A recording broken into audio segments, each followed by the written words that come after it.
Usa ka lalaki ang nidangop sa kapulisan sa Davao ug mitugan nga apil siya sa planong pagkidnap sa Indian national nga si Jaspal Singh Malhi, usa ka money lender nga gidagit niadtong Abril 7 ug gibuhian niadtong Abril 10. Ang nagpailang witness giila nga si Ronald Santik, taga Purok Dragon Fruit sa Tugbok. Kinsa nibutiag sa kapulisan nga maapil unta siya sa kidnapping sa biktima apan nibiya siya sa grupo sa wala pa mahitabo ang pagpangidnap.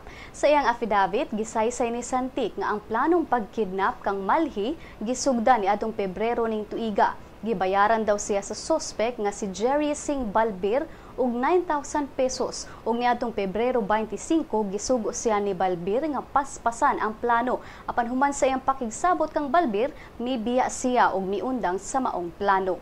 Mato ni Santik nga nagpaila na siya sa kapulisan human migawas ang balita sa pagkasikop sa mga suspect nga sila si Balbir, ang live-in partner niini nga si Josephine Ordaneta Onas, ang magsuong Bobby ug Noel Unin ug laing duha ka mga wala pa mailing mga suspetsado.